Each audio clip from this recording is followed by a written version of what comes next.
Hello dear viewers, today we're going to show you a shocking expose coming from our friends in Czech Republic. This video is based on testimonies of people who were working with a local so-called activist who goes by the name Jakub Jahl, also known as Jakubs. To the viewers of our channel, he might be known as a founder of Satanic movement of Czech Republic. He is also known to the readers of the actfiles.org as one of the followers of the cult of Alexander Dworkin. We have covered him in previous videos. But today we're talking about the scheme that was organized by Jakub Jahl. It's called Czech-Slovak-Africa project. Within this project, this individual was collecting donations from people in Czech Republic and Slovakia. Honest people were thinking they were donating to help children in Africa. In reality, their donations were going to a sick individual, a psychopath and a maniac who has been spending them on drugs, prostitution, and who was involved in abuse of children.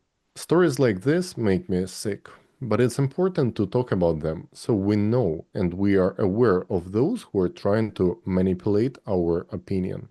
Now, this character, Jakub Jahl, has been very active not only on Czech-speaking, but also in English-speaking segment of the internet, presenting himself as a cult expert. In reality, what he was doing is inciting hatred towards religious minorities and organizations who are secular, who have nothing to do with religion. But this is how the network of Alexander Dworkin operates. And somehow this individual who is burning Israeli flags, who is an open anti-Semite, who organized basically worshiping Satan and was doing drugs in public and so on, somehow he managed to trick so many people into buying into his stories and into donating money for his sick perversions. I think it's very important for us to know who these people are and what is the cult of Alexander Dworkin. It's basically a structure that collected all the sick maniacs, sadists, and individuals who are a threat to society in different countries and helped to promote them in the social media using their journalist network and so on. Right now, there is a criminal investigation going in Ukraine against one of such individuals of the network of Alexander Dworkin, Irina Kremenovskaya, and also her colleague, Alexis Svetogor. They have been involved in dog hunting. So basically sadists who tortured thousands of dogs. All the experts have been saying that this is just a cover-up to cover their sadistic tendencies. And once they received power to do the same thing to human beings, they of course used it the very same manner. And their anti-sect activism was just a convenient cover-up for these sadistic practices. But what's more importantly, that this cover-up has been working in Ukraine during the open conflict with Russia after the invasion. And they have been managing to successfully trick the society into buying their stories. You have to understand, this network collects all the sick individuals, but they are masters of manipulation. I highly encourage you to watch this video till the end and share it on your social media so others know as well what to be aware of. What would you do if you were regularly sending money to help African children, but then you found out that your donations were funding their abuse, violence, and drug trafficking? Imagine the heart-touching videos from Africa. Children are singing and dancing, and accompanied with slogans like, "Donate to our children." You send money, you share, you believe you are helping. But the reality? That same 5-year-old African girl who smiled at you in the video is brutally beaten at night merely because she wet herself. And that little African boy whose education you wanted to pay for is being taught homosexual practices. And your money? It's not being used to buy food, medicine, or school supplies. No, it's used to buy heroin, cocaine, marijuana, or to pay for sex with local boys. Does that sound too horrible to even be true? Then watch this video all the way through, because it won't be me speaking here. It will be the people who experienced it firsthand. People who became victims of one of the biggest scams I've ever heard of. A scam so disgusting that it makes your stomach turn. This scam is called Czech-Slovakia-Africa, and the perpetrator of this scam, according to eyewitnesses, is Jakub Jahl. a man who for years posed as a savior of African children and created the image of a humanitarian worker on social media. Today, this man presents himself as an anti-cult fighter and accuses other groups and organizations of things that, according to many witness testimonies, he himself is guilty of. And that's why the time has come for the mask to fall, and for us to see who is who. Volunteers who went to Africa to help, sponsors who funded the alleged mission in good faith, and even Africans themselves speak clearly. Jakub Jahl is a dangerous manipulator, abuser, psychopath, and fraudster who physically beat children, sexually abused them, attacked locals with a knife, behaved aggressively, used drugs, and suffers from serious psychological problems. And today, we will listen to these testimonies. Jakub Sobek, or Jakub Jahl, the guy himself doesn't even know who he is. Because this guy is a huge manipulator, a bastard, and a liar, an unbelievable liar. Jakub Jahl is truly a very mentally unstable person who does indeed horrible things. He beats children, he did it there, and he uses drugs. He is a person who has been diagnosed with a psychiatric disorder, bipolar personality disorder. You could see the evil in his eyes. He simply has it in him.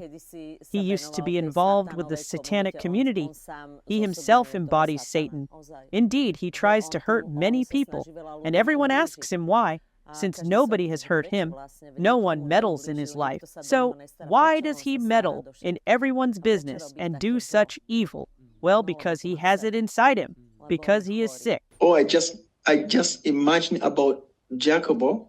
I get a picture like a person who dealing with the fraudulence, the people who is liar, the people who is tricking, is what I get in my mind. I don't think he's a good person, because if he was a good person, he can do what he was doing, you know. For me, when I'm thinking about Jacob, I'm thinking about he's a bad person, you know. He is manipulating in order to take money from people, in order to spend it himself, you know. Yeah. But not for helping kids, yeah. So I'm not appreciate that, because just he was not doing good, yeah. To fully understand the scale of this unbelievable humanitarian scam that Jakub Jahl created and raised hundreds of thousands of crowns from many donors who followed him on social media, let's first take a look at how Jakub managed to create a completely perfect illusion of an orphanage that, according to witnesses, never officially existed. She had always dreamed of going to Africa to help. At first, she wanted to go through some Salesians and so on, but then she came across something somewhere in the Czech Republic that looked like they had their own orphanage, some Mr. Jakub Jahl, and he was looking for volunteers over Christmas. So Tanečka signed up, went there packed with suitcases, all happy. They arrived, and there was a big orphanage, a huge complex. She sent us various videos and photos. So it looked like the guys were really capable, that they actually cared about the African children. Everything was great until the first problems arose. And that was because my daughter is kind of a rebel and became friends with some of the teachers there. And in the end, it turned out, confirmed even with Joseph, that the orphanage didn't actually operate at all. When I found out that the project he had been promoting, by then it had already been 2 years, was not a real project as it was supposed to be, and that those children didn't even live there. It was simply a community center where kids would just gather and play. And y'all knew it. We couldn't. We had no way of knowing it wasn't what it claimed to be, that children just normally gathered and played like that. Because it was a big fenced-in center. There were even beds set up. Everything was staged. And one night we went there and found out that no children actually slept there. That's when we realized that this wasn't a real orphanage, not the way it should be. And back then, I believed him. That he didn't know, that the whole orphanage thing was a scam. That wasn't an orphanage like it was supposed to be, and in fact, he had over 100 people sending him around 1,000 crowns a month as part of a distance adoption program, and in return he would send them photos. But, I didn't get it at the time. I was only there for a month. But over time, we started to understand how it really was, and that Jahl was in on it from the very beginning, and he had been coordinating with the person in charge of the orphanage, a Tanzanian man named Ramadan. So when a sponsor sent 1,000 crowns to Jahl's account, he would maybe send 50 crowns to that man. And in return, from 100 children, he would take pictures for him. just grabbing kids off the street, because you know, for a lollipop or some candy, a child will pose however you want. And the money was left to him. But for example, I saw when we arrived at the orphanage, he didn't care about the children at all. He had no regard for them. He simply wasn't kind or nice towards the kids. He only saw money in all of it. He just needed to film some videos with children to get money from people. Because having adorable African kids in a video who are hungry and asking for food, that touches every good person's heart. And he knew how to exploit that enormously, but he simply had no feeling for those children. He wasn't doing it selflessly. He was only doing it with the goal of getting money from people, so he could have something to live on. But, for example, he wanted to make decisions for me about the material aid I had brought, about what would be done with it. He didn't want to give it to the people. And at first, I didn't understand. Like, I had brought 2 full suitcases of material aid I had collected back home from my friends. Everyone contributed something. And he was like, just leave this here. They had a room where they kept all the stuff people had sent them, and I think he was trading with it. He wasn't giving it out to people selflessly. So I didn't get it. How come I brought 2 full suitcases and I'm not allowed to give it to the people? Every day I still packed a full backpack, and when we went to visit someone, I gave it out, even though he told me not to give them everything. Why shouldn't I? After all, I brought it for them. Of course, it was not an orphanage. This you have to understand. It was a trick, and to take the kids in a place so that he can get something to show you. And you know, some of the people are poor, so they accepted to do like that because he's just like promising them that they are going to go to school, we are going to pay for clothes, we give them food, we give everything. So the people believe because they know most of the people from Europe have good heart are coming to help them here, you see? Mm-hmm. So it's what they did. It was a trick, like minutes that these are the kids that we're carrying here, you see? He was doing well in Tanzania. People were sponsoring him, sending him money, and he was living a good life there. He was renting 2 houses, for example. When he was in a bad mood, he would leave one house and go to the other one in the city. I think it was an apartment or something like that. He was paying boys there for sex with that money. He was having money, and he was believing that he can control African children, African leaders, because of the money he collected from you. You know that he using kids to collect the money. I was contributing to the equipment to run the orphanage so that the children would have food and enjoy school and so on. Money was being sent to Jakub, well, actually not to Jakub personally, but to the Czech-Africa organization. It was a transparent account. Tanička also had no direct access, but the card was only held by Jakub and Martin Chicho, but the account statements showed how the money was coming in. But there was always too little money. It was like they bought this and that, equipment, and so on, until I finally told Tanička that this was unbearable, that it wasn't possible to keep sending money all the time, that it just didn't make sense to spend that much. And that's when she started having serious conflicts with Jakub. So only after some time, when he could no longer keep pretending, because people like this can pretend maybe for a few months, but eventually their true nature starts to come out, that's when I started to find out how things really had been before, and that he was stealing the money for himself. That's when we realized that the orphanage wasn't what it was supposed to be. When we found out, at that time my parents and Mrs. Monika Katunska sent us enough money so that we could buy a house. It was mainly my decision, since it had been sent to me as a gift from my parents, so I decided, let's buy the house. And Mrs. Monika Katunska joined in.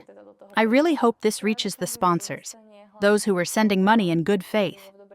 But he used to say about them that they were fucking white people who would send money anyway, because they felt sorry for Africans. But sometimes also he were like teasing the guys who are sending money. Like, you know, we are doing this and this. We're expecting to get more money. They move. I don't want to insult here. More man, like something like that one, you see? They did help a little bit, but it was just crumbs, since everything in Africa is very cheap. Yes, they did buy some food and a few things, but it cost just a few crowns. But the hundreds of euros, or Czech crowns, they were receiving, maybe even thousands, I don't know. They used all of that for themselves. They lived in abundance. They indulged in everything. Alcohol. Jakub definitely used that money to pay boys for sex and for drugs. Every time money came in, the first thing they bought was drugs. That was the priority. They were always high, every evening with some kind of leaves or whatever. They don't have a passion to helping kids, but they was need only to spend the money for the kids, I know, who was buying drugs on the street, And with what has just been said by the witnesses, we are now coming to a subject that I personally find so repulsive that I didn't even want to believe it at first. The fact that Jakub Jahl publicly called on people via social media to send financial donations to an orphanage that never officially existed is itself a disgusting scam. But what happened next with that money goes beyond all boundaries of humanity. Because, as was already partially mentioned in the eyewitness testimonies, Jahl was using money intended to help children to buy drugs and pay for sex with African boys. But that's not all. The absolute worst part is how Jakub treated the children themselves. According to the testimony you're about to hear, he physically abused them, he taught them homosexuality, he beat them, he humiliated them, and he destroyed their souls. And I can tell you, quite frankly, when I began uncovering these disgusting details about Jahl's mission, I had no idea that I would uncover such a horrifying abyss of evil. In fact, I had no idea that a man could actually sink this low. He was telling me a lot of things, Even about Czech-Slovakia, he was telling me that he have a big conflict in Czech-Slovakia. Government found him. He was telling me like he's a big drugs, over there. He do a lot of things over there, He did a lot of things. He killed people sometimes, Yeah, I don't know, but if he was doing that. He told me that, but I just haven't. At the end of the time, just haven't believed if he was doing that. So, yeah, he lied everybody over here. At that time, we met with a Tanzanian official, and when we arrived, he showed us a thick file.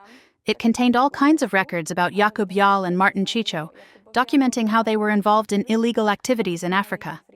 There were suspicions that they were abusing children in Africa, promoting Satanism and homosexuality, which is illegal there. They were beating children, using drugs and other addictive substances, marijuana and even harder ones like heroin, cocaine, right in front of the kids, and how they were doing crazy things even in public. He did a lot of things, he was need to sleep with the kids inside there, and he was, which we are not allow ourselves, and the culture don't allow person from another country to sleep with a kid. But when we told him like that, we are not allowing you to sleep with a kid, he was angry on us, abusing on us, The guy was teaching being a gay, also just teaching these young guys how to involve in it. Sexual issues with the kids, teaching them doing this and this, and at the end of it was I was wondering. That's why didn't we know this earlier? Maybe we could report quickly, but it was too late because we came to understand after we have been cut out our relationship with him. So I was very sad about that one, of course. When a child cried at night in the room because they were afraid of the dark, and I'm talking about children who had trauma, children we had found on the street, who were starving to the bone, who had parents that sexually abused them or physically mistreated them in other ways. These children were afraid to sleep in the room at night because it was dark. So when I allowed them to leave the light on, Jakub came and randomly picked one child, since we had 4 little girls in one room and 5 boys in another, and he beat that child in front of the others, with a stick or something similar, sometimes with his bare hand. A small child. These were 5, 6, 7-year-old kids. And he told the others that if they cried, he would beat them the same way. A completely random child. That was one thing. Another was, when a child wet themselves, he took them to the shower, sprayed them with ice-cold water, and then beat them as well. Jakub, he was coming as a support of the center, but he was coming with different ideology, with different things. It's like, I don't know what I can explain, but it's like something which is not really in our African culture. He was collecting a lot of money, but he didn't tell us the truth. And a very, very, very big mistake he was done to our center.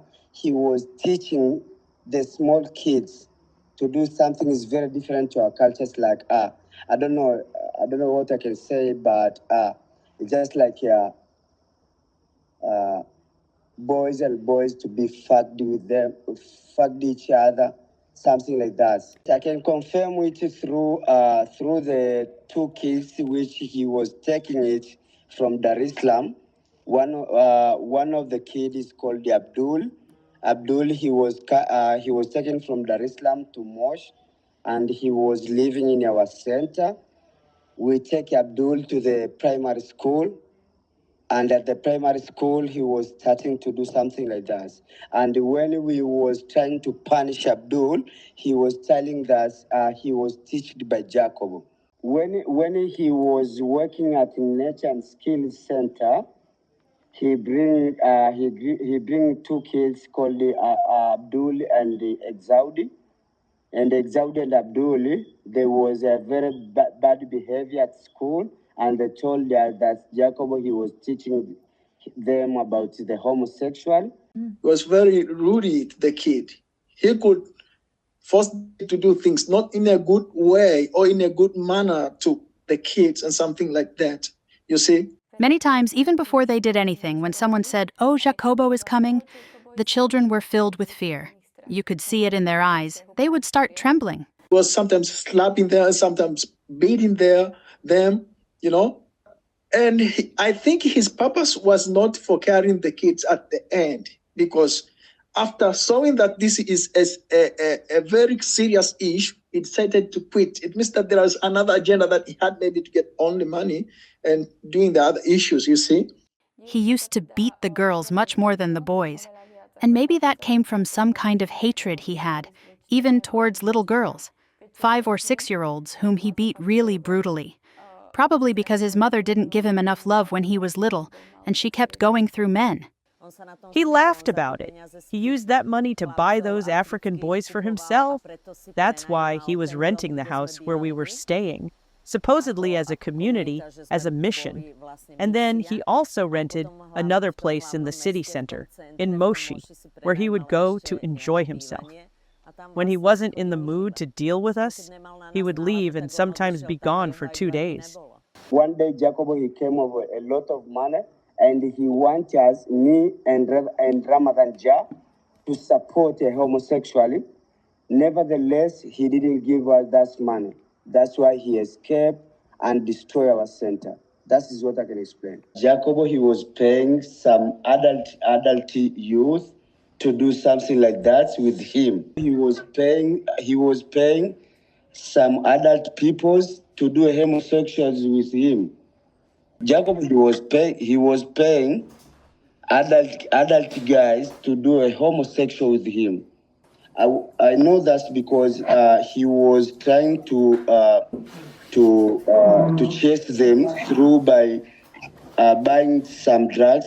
Why don't you understand that Jakub, he have a lot of money, while that he was collecting a lot of money. He was coming to our country. He was abusing a lot of things. He was teaching our kids to do many things bad. He was abusing some elders guys to do something like that. But the only thing you should understand that Jakub, he was coming with the money, and money the problem to our country. All 4 of those boys who were there, who lived at the orphanage and worked as teachers, came, as I already mentioned, from one of the biggest drug gangs in Moshi. In their base, in their office, There were literally kilos of marijuana, cocaine, and heroin everywhere. Jakub Jahl was always going there because he was their good friend. He even used sponsorship money to buy them equipment and other things, so most of the money didn't go to the children, but instead went to support that drug gang, and also to his various Rastafarian and similar projects. I saw those men. He used to go visit them. They were mostly Rastafarian types and the like. And he would go to buy marijuana from them, smoke with them, and so on. So he was sponsoring them too, in a way, by always buying something from them. And because they got money from him, they always gave him weed and similar stuff. In front of the children, many times he took weed and smoked it right in front of them. Often the kids would take the joint, like, "What is this?" and put it in their mouths because he was doing it in front of them.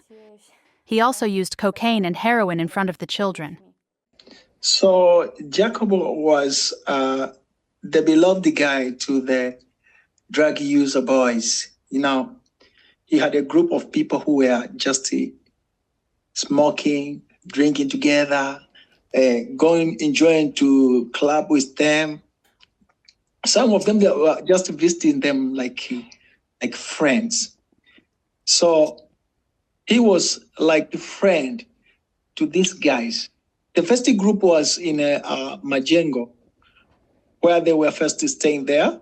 And they had a lot of guys. Even the guys were asking about them when they were not there. But later they came to know because they remember what they were getting from these guys when we were here. So they were smoking marijuana and a lot of things, buying for them. So the guy were like, "Oh, when you see this guy in Mzungu, we are going to get something to drink today. We're going to get something to smoke, weed and something like that." But also there is another guys. There is a group called the Malengwa boys. It is at Kalololeni. It is a group of guys. Also, they were using just in a pub, smoking a lot. They also, a bad thing, they were taking them to the place where they had the kids. You see? So they were taking them there, and some of them, it reached to the extent that they were sleeping in the same place where it is an orphanage. They smoke together, they drink, and some of them will remain there and sleep there as their friend, like a group. And it is not one person, there were a lot of them. So this guy was very connected to these guys, and they were using drugs together. What I also heard was that Jakub tried to rape 2 African men, and one of them was actually a teacher who was already there at the time I was. He himself said that Jakub tried to rape him. And this Joseph was supposedly the second person Jakub was interested in. So he allegedly also tried to abuse him in some way. I met Joseph at the mission. He was helping them because he translated into Swahili. So every day he would come to the house. He lived somewhere else. He had his own life, but whenever needed, he would come and help translate. That's how I met him. He was a very good person, helpful, respectful. He spoke English, worked as a guide, and we naturally became friends. But because I lived in the same house with them, I learned from Jakub that he liked Joseph, that he wanted to get him into bed. For sex, I don't know. But when I was leaving the mission, I think it was the second to last day, Joseph kissed me goodbye. And that evening, I told the guys, "Well, Jakub, you can forget it because Joseph isn't into men. He said he likes me. He's into women." After that, Jakub stopped talking to me. He got offended, went to the other house, didn't even say goodbye. Later, he started attacking me because when I came back to Slovakia, I gave an interview. I think it was for Slovak radio, and they always wanted me to promote them and mention them in interviews and such. But since I already knew what was really going on there and how the money was being handled, that it wasn't okay at all, I deliberately didn't mention their names because I knew that wasn't the right kind of mission. So after that, he started attacking me through messages. He said I had promised to raise money for electricity at the orphanage. But he was already receiving money and barely helping there at all. He was using that money for himself, and yet he wanted me to organize a fundraiser for electricity. My friend, he's one of my friends, because it's him who was sleeping with him there inside, and he was trying to treat him, can we sleep together, I have a rose promise. Up to sometimes he was giving him some money, He was giving my friend money, in order to do what she's like, but my friend was trying to ignore him, One day he was forcing him much in order to fighting him, and he was, after midnight my friend midnight was being out and he was want to go to sleep another place, But we talked it, we saw with something like that, yeah. So he was doing a lot of things which are shit. A lot of things just I can't talk about. They was sleeping inside together. So here you see what people who experienced Jakub's mission firsthand have to say. While donors were regularly sending money to Jakub's account, believing they were helping to create a safe home for children, Jakub Jahl was living a completely different life. The humanitarian worker from social media was, in reality, a violent abuser and a predator, a hyena feeding on defenseless children, because those children trusted Jakub, and he exploited their vulnerability and trust in the most repulsive way. And he also exploited the trust of the donors who sent him money. And this is hyenism of the highest caliber. Imagine a child who has lost their parents. They've been through hell. They barely have anything to eat. They're living in horrific conditions, and then someone comes along promising to save them, but instead ends up destroying them even more. And throughout all this, that person keeps posting status updates, taking selfies, sharing emotional videos, asking for more money, begging people to donate for his children. But in reality, they were never his children. No, they were his victims. And it didn't stop with the children. Jakub Jahl's victims also include people like Tatiana, her mother, Monica, and other sponsors, volunteers, and local Africans. These victims speak about how Jakub physically attacked Tatiana, and he threatened her mother, who had already sent hundreds of thousands of crowns to Jakub's mission, that if she didn't send more money, he would sell her daughter to Africans for sex. Moreover, in Tanzania, Jakub attacked locals with a knife. He yelled. He was aggressive. And when he had made enemies absolutely everywhere, Jakub had no choice but to flee Tanzania. And according to witnesses, he can no longer return there. And do you know what Jakub did after fleeing Tanzania? He did exactly what any psychopath does. He turned all the dirt against other people. On social media, he suddenly started presenting himself as the victim, as a poor guy who was supposedly robbed by Africans, as a man who had his orphanage stolen from him, and then he began destroying the lives of those who knew the truth. He slandered Tatiana, Monica, and others on social media in the most repulsive ways. He made up his own fake reality about the entire mission in Africa. He lied constantly. He sent threatening messages. He attacked people online. He turned others against Monica and Tatiana. He smeared honest sponsors and volunteers, people who, unlike him, didn't go to Africa to use drugs and abuse children, but went there to genuinely help. And Jakub Jahl is still doing all of this, just in a different disguise. He's no longer a humanitarian activist. Now he's a so-called expert on cults, spreading hatred, lies, and smearing organizations, associations, schools, and groups that, unlike him, actually help people, who actually do something for children, for people, and for our world. But we'll get to that. For now, listen to the testimonies of those who describe how Jakub destroyed their lives and how he reacted when his lies were exposed. Many times when I stood up for the children, Jahl would roughly push me away or attack me. So yes, me too. I often had a bruise here on my arm. Suddenly, did Jakub also physically attack your brother? Yes, with a knife. With a knife, yes. With a knife. With a knife. When my younger brother went there, Jakub was furious, speaking with a loud voice, and he forgot everything that my younger brother did, I did for him. It was like, now, I don't, just like they want like fighting with knife. He was catching a knife, he was trying to attack one of my friends, But I just, he was smoking weed, I hope. He was so high, so he was trying to attack my friend by using knife, So he was really aggressive to me because myself, I'm not, I can say that I'm educated, but somehow I understand things in this world. So he was really aggressive to me because I was knowing some of the things which is wrong, like collecting money from his government, and he's spending a small money to the kids. I don't know what I can explain, but he's really aggressive to me. Here just we don't need hitting anybody. He was taking people sometimes he was taking people like a dog or no. A city senator helped us, but I remember at the time, he asked how things would be settled. And he looked at me and said to Jahl, well then I want her. And he really meant it. And Jakub said, all right, then you can have her. I said, wait, he's not joking. But Jakub said, don't worry, he is joking. In the end, everything was sorted out. But one day when I was there, alone, I should add, that senator came into the house with 2 men and told me I had 5 minutes to pack my things.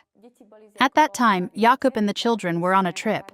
They returned just a few minutes after they had stormed into the house. And I said, now what? Jakub dialed and called my mom. He told her she had 2 days to send 1,000 euros, or else he would give me to the Africans. He said his word was final, and he took my phone for 2 days. The first red flag was when Tanička told me how horribly he was treating me. Then, a local man helped them there, and Jakub Jahl told me that either I send the money or he would simply sell Tanya for one night. That's when I said, hold on, enough. That was the moment when we started to form a clearer picture of both Martin Chicho and Jakub Jahl, and in the end, probably something he didn't expect. I came there with my younger daughter to check everything for myself. The Tanzanians had already noticed that the way he was beating the children wasn't right, and that the way he started treating me wasn't okay either. And even before, 2 to 3 weeks before he knew my mother was coming, and would expose him with all the evidence, he himself started stirring things up against the Africans, so he could later blame it all on them. He wanted to say he left because of the Africans. And he wanted to promote that version on social media, that it was mainly because of me and because of the Africans. But that wasn't the truth. It was because of his fraud. So in the end, he tried to pin everything on the Africans and started accusing them of stealing money from him, claiming he gave them money, when in reality he didn't. When things started getting serious, when he knew I was coming, he sent me a document where he listed beds, mattresses, and I don't even know what else. But it already seemed strange to me, like, how could a mattress be more expensive than a bed here? The refrigerator costs this much. That costs that much. Then I gave them more money for a washing machine, which they went to buy. But from that point on, they had to show me everything. I also gave money for more equipment because the children didn't have anything. And when I arrived, I was shocked. The fridge wasn't at all what he told me it would be, like tall, beautiful, whatever. It was an old, rusty fridge from some scrapyard. The children did have bunk beds, but I think in one of the rooms, there was only one. 2 children slept in the same bed, 2 or 3 per bed, and that was in 2 rooms. Another bed was in the living room. Then there were beds for the volunteers. But for the amount of money we sent, if I remember right, I sent around 6,000 euros. It was basically nothing in terms of furnishing. So when I arrived that first evening, they came to pick me up. And that's when the first conflict with Jakub started. I told him he should have already prepared the financial report. She came with the information that he had embezzled around 2 million Czech crowns over the 2 to 3 years he was active in Africa. That money went directly into his pocket. And that was just from the transparent account. Plus, as I said, who knows how much more people were sending directly to his personal account. He left. A moment later, he came back screaming. It's hard to even describe. We were all in shock. He shouted that Tanička would go to prison just because, sometime before, she had helped a woman who had a bone infection. She cleaned and treated the wound for her. So Tanya was saving her, like treating her, Sometimes on midnight she been there to give her medicine, treating her, washing. And then he came saying that Tanička would go to prison, that the Malengo family were planning to attack her, that they would beat her up, that it would be better if they got to her before the police did, or that the woman was dying, had a high fever, and was full of pus. But Jakub was going to spit on our crew, talking shit. Tanya, she want to kill that mom. She don't have any skills, no? Honestly, you could have knocked me with a feather in that moment. There were other witnesses there too, including his volunteer, Katka. I was in complete shock. I didn't know whether to call a lawyer in Slovakia or book a ticket so Tanička could leave. In the end, the boys who were helping us run the orphanage said they would go check what happened because it had to be resolved because they hadn't heard anything about it. They said that if something like that had really happened, the Malengo family or someone else would have already come to us. So first, Tanička ran off with two of the boys, Rama and her boyfriend at the time, and I followed them. We arrived at the hut in the colony where the Malengo family lived. No one stopped us along the way, even though they saw us running and knew something was going on. When we arrived, that woman was just sitting on her bed. Tanička had gotten there a few minutes ahead of me, and her son was hugging her. The woman was holding Tanička's hands and crying. I was in absolute shock. What was going on? They were thanking her so much, saying their mother could now go for surgery because Tanička had healed her leg. She was healthy. I sat down on the bed in that tiny hut and I cried like a little child. Her son thanked me on his knees, and the mother said I had raised a wonderful daughter. So I really had no idea what had snapped in Jakub's head. It was such a shock. And then I got angry, like he'd better not mess with me. I got up and left on my own, and later Tanya followed me back to the orphanage. Jakub just vanished. He left right before me. Someone picked him up in one of those rickshaws they had, and he was gone. He left Katka, the volunteer, there with us, and he took the card where the orphanage donations were being sent. Up to the end of the day, he was coming to run out from the orphanage. Because of that shit, when we taught him, he ran away from there, and then when he ran from the orphanage, he ran with all money, with all money for the orphanage. So he was having. He simply needed to create some kind of drama so he could leave voluntarily and avoid confrontation, because he knew he would have to give me the financial report. He fled the country. He never returned to that country afterwards. I think he even recorded videos and started writing a book, saying that Tanička is a liar, that we stole the orphanage from him, and I don't know what other nonsense. Meanwhile, he didn't put a single cent into it and didn't buy anything. He downloaded some photo, like a white woman with 6 Africans, used my face and started spreading those things like I'm a thief and similar memes. And I should mention, even his mother was sharing those. So at least now we know who he probably inherited his mental state from. She commented under all my posts, under all my comments on Facebook, even under my regular photos, like just from a trip to Africa. So really everywhere. Then people from his cult started messaging me, saying I was a thief, claiming they had personal experiences with me. What experience? They had never seen me in real life. He really had a lot of devoted followers from that Satan's community of his. The attacks started through Facebook and other social media. They made up lies about me, that I organized a fake fundraiser, that I took money from people and used it to enjoy a vacation in Africa with Joseph. And that started spreading across social media like wildfire. It spread at an incredible speed. People started attacking me, insulting me, spreading rumors about me. I was under huge pressure from all sides, by people I had never seen or met in my life. And I didn't know how to defend myself, so I started posting videos from Africa as my way of defending myself. They even made up stories that I was attacking them, that Joseph and I went to their house with torches, trying to set it on fire, and when that was posted on Facebook or wherever it was, we were literally lying in bed in our hotel room, just having a normal, quiet evening. They made up outrageous stories about us, and the whole thing started when he made up a lie about me, that I had organized a fake fundraiser, kept the money, and was enjoying a vacation in Zanzibar with Joseph. Total nonsense. I never organized any fundraisers. I only have one bank account. It could all be proven, but trying to fight him on social media when I have no followers and he has many, it was impossible. What he did to me was truly extreme hell. Thankfully, I managed to get through it. I have to say, at least in this, I was a bit mentally stronger compared to others. Because he's a psychopath, he can make up anything he wants about someone. He can seriously hurt people through social media. People believe anything he says. He has a convincing way of speaking. He's a good speaker. He knows how to sell a story, but at the same time, he's a psychopath.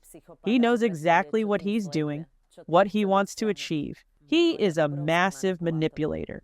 If Jakub feels so offended and thinks he's some kind of savior who only does good things, then why does he have a problem reaching out to us? Why can't he just answer questions and face confrontation on camera?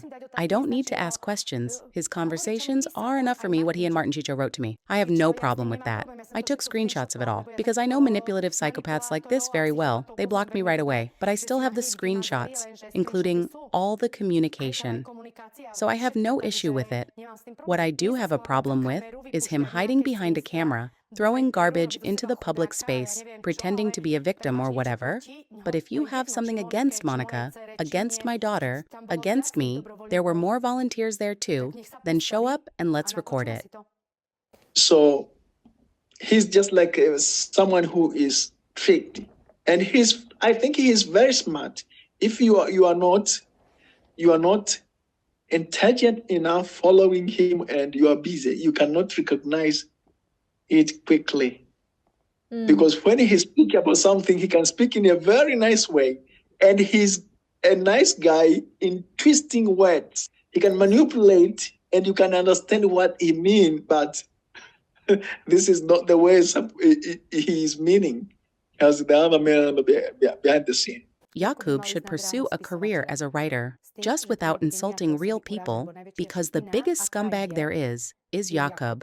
And believe me, I've met many people like that and even lived with some. But what he's doing, that's on another level. And I have another story. When we came back from Zanzibar to Moshi, I wanted to go see the orphanage. And there we ran into Jakub. He was working with Martin Chicho at the time. I don't know if you know that name. We met them there, and at that point, everything was already happening on social media. He was slandering me. And of course, I was angry because none of it was true. I was furious. How dare he make up such lies about me? So when I saw him at the orphanage, I went to him. I started hitting him out of anger. I wanted to confront him face to face and ask what the hell he thought he was doing, spreading lies about me like that. He said something back to me, and my hand just flew. I punched him in the face. But I didn't know that Martin Chicho was standing behind me and recording the whole thing on video. They filmed it and completely twisted the story. They made it look like I randomly attacked him, which wasn't true. I was just trying to talk to him about everything. He responded with something snarky, and my hand reacted. But they made a video that showed only what they wanted, and again, there was a wave of hate from people. Again, they insulted me.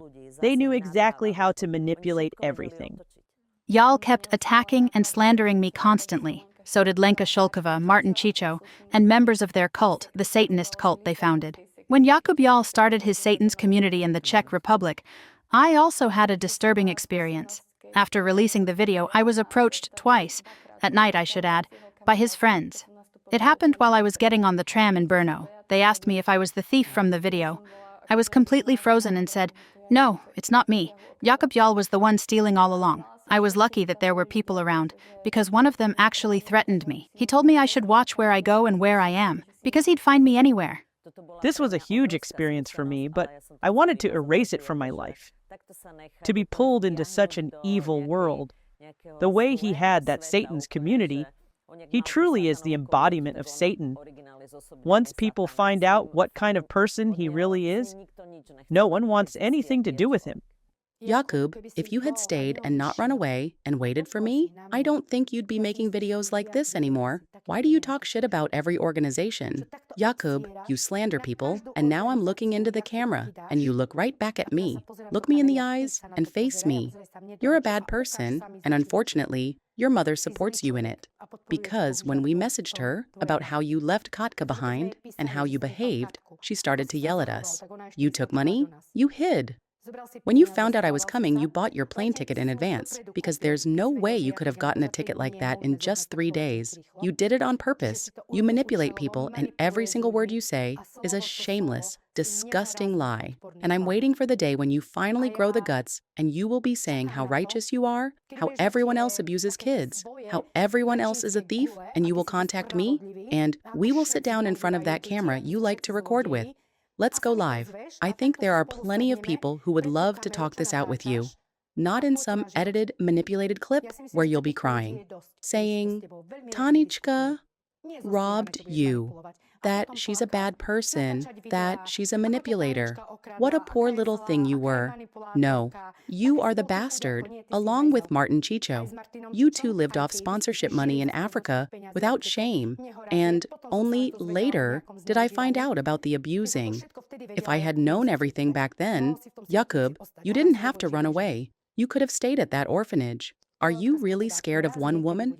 That's my message to you, if you ever hear this, because you blocked me everywhere. I couldn't even leave a comment anywhere. So, everything you've just heard, these are the testimonies of people who had personal experience with Jakub. People who invested not only their money, but also their hearts into helping children in Africa. And how did Jakub thank them? He publicly portrayed them as thieves. He wrote a book full of lies and nonsense. He made himself out to be a poor victim who was robbed by volunteers and local Africans. And that is exactly how every sociopath behaves. They throw their own dirt onto others. They project their own crimes onto innocent people and organizations. So, Jakub, listen carefully. You can keep lashing out all you want. You can threaten. You can attack.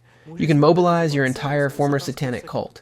If there's even anyone still loyal to you besides Martin Chicho, even a former member of your cult, Svatopluk Hisek, confirmed that it was you who constantly manipulated people, acted aggressively, and was paranoid. Still, go ahead and keep presenting yourself as a victim on social media. If you've got the stomach for it, go on and make decent people, who sent you hundreds of thousands to help children, look like thieves. People whose money you turned into drugs, people whose trust you betrayed in the most vile way. And go ahead and threaten with lawsuits too. I'll gladly make the trip straight to Tanzania, and believe me, there are more than enough people who are ready to speak the truth about what you did in Africa. But I just want to say this. This video wasn't made to smear you, Jakub. No. It's you who has been smearing a huge number of people for a long time, including me and my girlfriend. And this video was created because I wanted to know who I was dealing with. I wanted to know who it was that invents disgusting and depraved stories and spreads hatred wherever he can. I even wrote that to you back then in the comments under one of those awful posts you shared. But I had no idea how terrifyingly close to the truth I was. And then, when I discovered the website of your former satanic cult, which you led, and where it says, quote, "Sex is the divine path, not damnation. If heaven were real, we would fuck our way to salvation. Sex is the path to eternal life. Orgasm is a taste of eternity." That's when it started to click for me. That whenever you accuse other groups of certain practices or all kinds of things, you're actually talking about yourself. And believe me, this video is only the beginning. There are many people who can speak the truth about you. And so I'm calling on everyone who has any personal experience with Jakub Jahl, everyone he has hurt in any way, lied about publicly, destroyed their reputation, write to the email kadojjahl@post.cz, and to borrow your own rhetoric, Jakub, I'm doing this for your own good. After all, you claim that you do everything because you just want to help cult victims, but you seem to have completely forgotten one thing. The person who truly needs help is you. You know very well what your mental state is, and you know what caused it. Maybe it's drugs, maybe it's childhood trauma, but one thing's for sure, you can never hide from yourself. You can lie on camera, you can write books full of lies, you can blame anyone and everyone, but when the light goes out at night and you're alone with your conscience, you are the one who has to face who you truly are. And when you're face to face with that truth, there is nowhere to run. And now let's finish by listening to the witnesses talk about Jakub's mental health. He shared quite a lot about his life, including admitting that he had been diagnosed with bipolar disorder, one which, as far as I know, he still isn't getting treatment for. Otherwise, things would likely be different, including his behavior. He also many times said something and the next day he didn't remember it. So really, it's like a split personality. It truly is a split personality. And where does it all come from? Jakub, you know you told us about your childhood. You know where you were, what you were treated for. I'm not here to judge you, but don't take your anger out on innocent people, on strangers. I think that you know exactly who the person is, who caused all of this in you, and that person is still close to you. He often admitted that sometimes he didn't even know who he really was. That's how he described it to me during his weaker moments, mostly when he was under the influence of something, but even when he wasn't. Although honestly, he was zonked every day. So you couldn't even tell when he had taken something and when he hadn't. He said that sometimes he didn't know which person was inside him, because he truly had two personalities, maybe even more. But I think he even publicly bragged about it, that he had it really tough and so on. But I don't think anyone really has the right to comment on his life. Who did what? We're not qualified for that. I can only talk about what I personally experienced. This is a sick person. He only looks out for himself and can hurt anyone in any way. He has no shame, no limits. Honestly. It's all wrong. Jakub doesn't confront people he can't overpower. In fact, he doesn't confront anyone. He just hides behind a camera and records his silly, naive videos, which, unfortunately, he actually believes. He believes his own fairy tales. Okay, let him believe them, but he shouldn't drag innocent people into it. For example, what he said about Monica, that was pure filth. Absolute filth. And this boy isn't even afraid of the fact that Monica wasn't alone there. She had other friends with her. And those people are, for example, journalists, presenters, not some lowlifes or junkies who don't remember anything. These are people with intellectual ability, with real skills. They're not some con artists. And still, he has no fear of running his mouth about people like that. No fear that one of them might confront him. No fear of talking trash about Tanichka when he knows that we paid for all that we were the sponsors. When he knows that his own friend was there at the time when it happened. That there were 3 other people who witnessed it. 4 outsiders, plus me, and there were other volunteers too. Yet, he hides behind a camera and starts recording nonsense, lies, without ever confronting the actual people involved, or writing a book. And let me tell you this, if I ever get my hands on that book, Jakub, and I see my daughter's name in it, or if you write about her, these other organizations that sued you will be nothing compared to me suing you. I will come after you. And I already promised you that when we met in person in Moshi. It's been 5 years since I was there, and he's still messing around, doing worse and worse things. Someone really needs to finally stop him. Someone needs to take this seriously, because this is not normal. One person should not be able to cause so much harm. He is damaging people, even on social media, slandering foundations that are trying to build something meaningful, attacking people who are doing real, honest work. And he's just feeding, living off views, showing off his ego, and hurting people who are working hard, and that's not fair. It cannot end like this. This has to be resolved. And someone has to take real action and finally stop him from continuing to do harm. What makes me sad is that this person doesn't actually want to help. He only wants to do harm. And that's exactly why most organizations that truly help people, like Alatra or Chance for Children, who genuinely help kids, end up being targeted by him. He needs to build his name by attacking them, because he knows that he lives off people watching him. So, Jakub, you have a guilty conscience. Because when you couldn't attack one group, you started attacking others, as I occasionally see in your videos, other organizations, things that you've never been able to truly help children, because all you care about is yourself. Yes, go to the person who caused this to you when you were a child and deal with it, but don't compensate by throwing dirt on the whole world, insulting and slandering people with your crazy fantasies. You have a problem facing me face to face. So here's my invitation. Come, I'll even pay for your travel. I hear you're slandering some organization that actually takes care of children. So what's your problem with looking the board members of that organization in the eye? I heard you made a video about some young woman accusing her of having sex orgies. Can you say that to her face? Can you talk it through with her directly? Because if you ever said something like that about my daughter, you wouldn't have the courage to stand in front of a camera. Because I'm not sure you'd stand there with a clear conscience. One day, it will catch up with you, because one day someone will confront you. And so with this, we close this documentary about the true face of Jakub Jahl. This story isn't really just about one person. It's a perfect example that the anti-cult and anti-sectarian ideology Jakub promotes only attracts freaks and psychopaths who take pleasure in destroying other people's lives. Because when we look at the work of anti-cult activists on an international level, we find one lunatic next to another. For example, in Ukraine, there's Irina Kremenovska, a sadist who tortured animals and later made herself out to be a cult expert. She is now facing criminal prosecution, and Jakub Jahl repeatedly references the work of this anti-cult fanatic in his videos.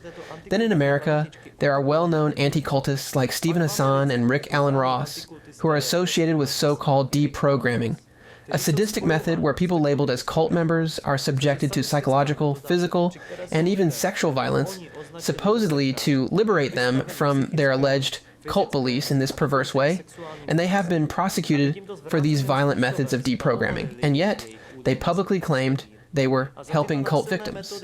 So by raping people, they were supposedly helping them? And what about you, Jakub? Is that why you created your website, to help cult victims? Does it mean that just like you helped children in Africa by abusing and beating them according to witnesses, you now want to help the people you call cult members in the same way and charge people money to do it? And what about Alexander Dworkin, this main Russian ideologue who created his own totalitarian cult? Doesn't he inspire you, Jakub? Is it really just a coincidence that his main ideological book, Sectology, has the exact same name as your social media profiles? Does that mean you're part of his network or not? Are you connected to a madman who has several psychiatric evaluations and, according to testimony, abused his students, even forcing them to eat feces? So, how is it, really? Hard to say. Maybe everything Jakub spreads on the internet is just a product of his twisted imagination. But whatever the case may be, this documentary is proof that the person who presents himself as a fighter against manipulation and cults is, in reality, the greatest manipulator of them all. And so, next time you come across another piece of Jakub Jahl's content, remember what, according to the testimonies of volunteers, sponsors, and local Africans, he actually did himself. And if you've watched this far, please share this video further. Spread this information in every way possible, because it truly matters. The only reason I make all my videos is because I believe we can live in a better world. Because I understand the times we're living in, and I've taken responsibility for it. I can't just stand by and watch as our world hurtles somewhere. Who knows where? I stand by the belief that each of us is a creator of reality, and each of us decides what our future will look like. History teaches us that the greatest evil in the world was caused by indifference, and that's exactly why I support the Allatra movement. Because it brings together a huge number of people around the world who care about where we're heading, who wants a world worth living in for themselves and future generations, and who are actually doing something to make it happen. The scientists of the Allatra movement have long been offering humanity real, scientifically based solutions. They're not doing it for profit, not for fame. They do it because they genuinely care about our future. And that's why I do what I do. And regardless of all the lies and slander that Jakub Jahl can fabricate in his twisted imagination, I will keep doing it. Because unlike Jakub, I can look myself in the eye with a clear conscience.